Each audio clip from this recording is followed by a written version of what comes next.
कांग्रेस के प्रदेश अध्यक्ष गणेश गोदियाल जम्मू कश्मीर में शहीद हुए पौड़ी के जवान हरेंद्र सिंह रावत को पुष्प चक्र अर्पित करने उनके पैतृक गांव पीपलसारी पहुंचे।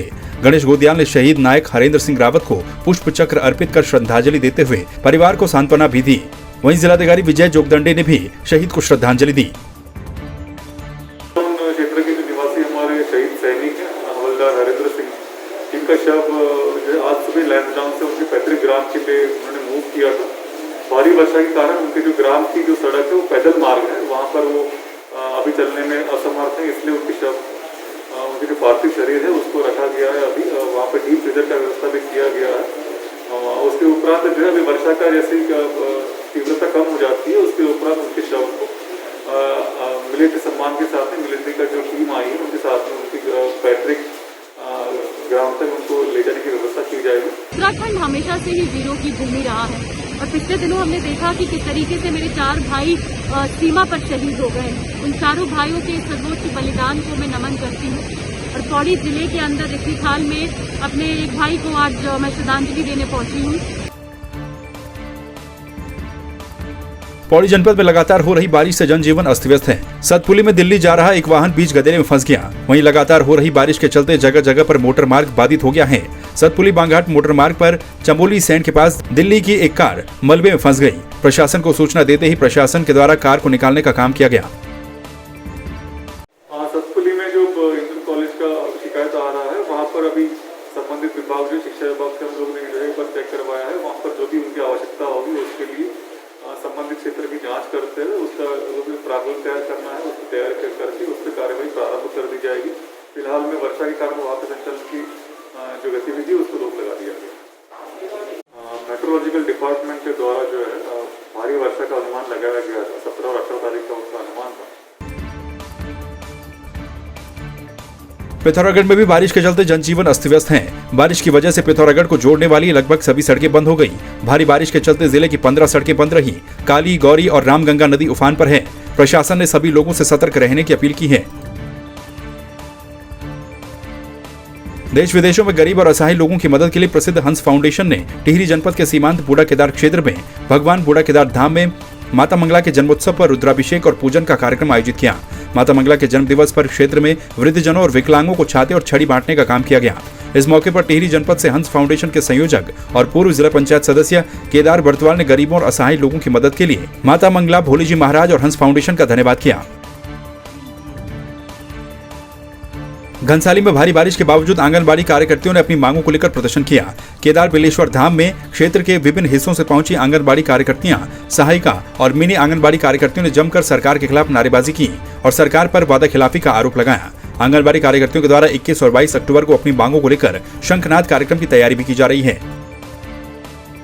हमने सितंबर से वो किया था और बैठक हुई, उसमें कोई समाधान नहीं हो पाया।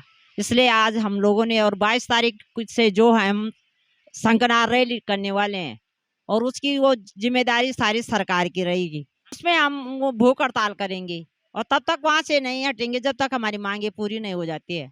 आज हमें यहाँ मजबूर किया है हमारी सरकार ने यहाँ पे बैठने के लिए।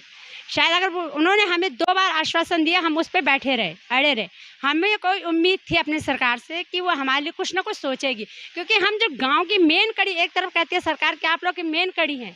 मैं अपनी सरकार से पूछती हूँ, अगर मेन कड़ी को ही आप काट रहे हैं, अनदेखा कर रहे हैं, तो फिर आप ऐसा कैसे कह सकते हैं कि आप हम लोग जो है उनके लिए एक मेन कड़ी का काम कर रहे हैं। 7,500 में क्या होता है? हम ना अपने बच्चों को खाना दे पाते हैं ढंग से, ना हम उनको टाइम दे पाते हैं और सरकार के इतने ज़्यादा काम है लेकिन काम के हमें बिल्कुल भी दाम नहीं दिए जा रहे। हम लोगों ने 17 तारीख सितंबर को हमारी माननीय मंत्री जी, हमारे माननीय सचिव महोदय और समस्त आंगनबाड़ी संगठनों के साथ एक बैठक विधानसभा में हुई थी, जिस बैठक में हमारा ये तय हुआ था कि आने वाली 2 कैबिनेट में सरकार हमारे मानदेय पर विचार करेगी और हमें मजदूर से हटाकर एक अच्छा हम अपने बच्चों का भरण पोषण कर सके ऐसा मानदेय सरकार हमें देगी। इसमें सरकार ने वादा किया था, लेकिन आज सरकार की 2 कैबिनेट चली गई है। अन्य सभी विभागों के लिए सरकार ने कुछ न कुछ किया है, लेकिन हमारे लिए कुछ भी नहीं सरकार ने किया है। इसमें सरकार ने कभी भी हमारे मानदेय में वृद्धि नहीं की। फर्स्ट बार जब प्रधानमंत्री चुने थे उस बार तो हमारे केंद्र सरकार से जो 1500 रुपये बढ़ा तो हमने मोदी जी को धन्यवाद करते हैं। लेकिन इसके बाद जो हमारा राज्य सरकार है, राज्य सरकार में जितने भी मुख्यमंत्री हैं उन्होंने हमारी एक नहीं सुनी। फिर भी हमने वही काम करते रहे, लेकिन फिर भी अभी भी सरकार हमारी बात को अनसुना कर रही है। हमें बार बार सड़कों पे उतारने का मौका दे रही है। चंपावत में लगातार हो रही बारिश से भारी तबाही मची है। भूस्खलन से चंपावत के 16 खोला गांव में एक मकान धराशायी हो गया। हादसे में मां और बेटे की मौत हो गई। मकान के पीछे करीब 20 मीटर की ऊंचाई से भारी मलबा नीचे गिरा, जिसके चलते यह हादसा हुआ। रामनगर में लगातार हो रही बारिश की वजह से कोसी नदी का जलस्तर खतरे के निशान के ऊपर जा पहुंचा है, जिससे प्रशासन ने कोसी बैराज पुल पर वाहनों के साथ ही पैदल आवाजाही को भी बंद कर दिया। कोसी नदी इस समय डेंजर लेवल से काफ़ी ऊपर बह रही है। रात 1 बजे से पानी बड़ी तेज़ी से बढ़ना शुरू हुआ और इस समय कोसी नदी का जो डिस्चार्ज है वो 1,46,000 क्यूसेक है। सन 2010 में सितंबर में कोसी नदी का डिस्चार्ज 1,60,000 मैक्सिमम पास हुआ है। और जिस प्रकार से ऊपर पहाड़ों में बारिश चल रही है और पानी लगातार बढ़ रहा है, तो उम्मीद है कि ये उस निशान को भी पार कर जाएगा। हमारे द्वारा पूरी एहतियात बरती जा रही है। मेरा पूरा स्टाफ पूरी रात भर, इसमें मैं स्वयं भी था, पूरी मेहनत और लगन से उन्होंने पूरे गेटों को ऑपरेट किया और पूरे फ्लड को पास किया। हम लगातार शासन प्रशासन को हर घंटे में सूचनाएं से अवगत करा रहे हैं। बीते 2 दिनों से लगातार हो रही बारिश से थराली ग्वालदम कर्णप्रयाग मोटर मार्ग भी जगह जगह पर बाधित हो गया। वहीं थराली नगर क्षेत्र के सिमलसैंड में बारिश के चलते एक मकान क्षतिग्रस्त हो गया। आसपास के मकानों को भी एहतियातन खाली करवा दिया गया। उत्तराखंड के पहाड़ी और मैदानी क्षेत्रों में 3 दिन से बारिश से जनजीवन पूरी तरह से अस्त व्यस्त है। बाजपुर में गड्डी नदी में आए तेज बहाव के चलते एक व्यक्ति नदी में बह गया। लगातार हो रही बारिश से लोगों के घरों और दुकानों में बरसात का पानी भर गया। रात लगभग 3 बजे से मैं यहीं दुकान के अंदर ही हूँ और माल समेट रहा हूँ, लेकिन फिर भी काफ़ी माल मेरा बिक चुका है और लगभग 5-6 लाख रुपए का नुकसान हो गया है। 2014 के बाद अब ये बारिश देखने को मिली है, लेकिन तब भी तब नुकसान नहीं हुआ था इतना मेरा।